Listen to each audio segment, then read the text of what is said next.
მოგესალმებით ჩემო არხის მაყურებლებო, პირველ რიგში დავიწყოთ იმით, რომ დღეს 8 ივნისია და 5 ივნისთან დაკავშირებით ძალიან მოკლედ მოგახსენებთ ძალიან მაგარი ნახევარფინალი ვიხილეთ, რომელიც ერთა ლიგაზე გაიმართა 5 ივნისს და ეს ძალიან მაგარი მატჩი იყო.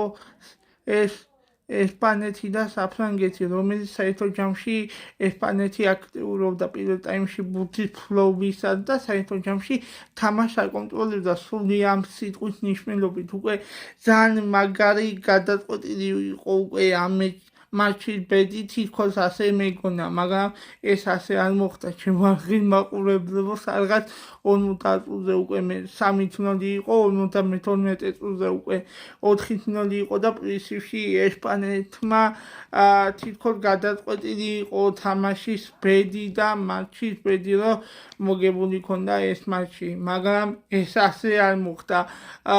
დავიწყო პრინციპში იმის მიუხედავად, რომ ესპანეთმა გაქვითა ერთი ბურთით და სადღაც 70 წუთზე დაიწყო თითქოს საფრანგეთმა თამაშის სადავეები აიღო და უფრო შეტევებზე მიქონდა ბურთის ფლობა იქონდა და ტალღები იყო რა შეტევების, რომელიც საფრანგეთმა ვერ გაუძლო და სადღაც 10-15 წუთში უკვე 4-5 უგებდა ესპანეთი. პრინციპში გამომდინარე 3 ბურთი გაუშვა ესპანეთმა და იქიდან გამომდინარე, რომ საერთოდ კიდევ ოდნავ დაემატებია 7-8 წუთი. ჩემო არხის მშენებლობა სული ამ სიტყვის მნიშვნელობით ვიზახი, რომ რატომ ჯეროდა რომ საფრანგეთი შემოატრიალებდა ამ თამაშს და დამატების დროში გადაიყვანდნენ და კიდევ უფრო მაგას 15 წუთიან ტაიმს ვიხილავდით.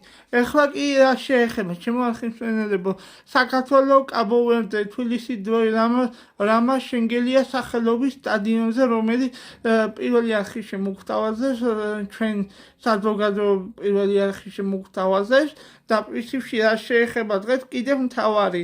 დღეს არის პორტუგალია საფრანგეთი, რომელიც ერთა ლიგის ფინალია 11 საათზე თბილისის დროის SIEK უნივერსალის შემოგთავაზე.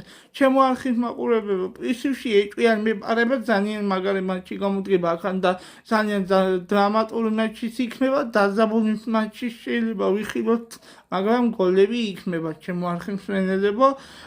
ეხლა კი მინდა გითხრათ მადლობა მოსმენისთვის და ლაიქეთ ვიდეო, გამოიწერეთ არხი, ბევრ გაგაგებიებთ კიდე და ბევრ კარგ სიახლეებს გაგაგებიებთ კიდე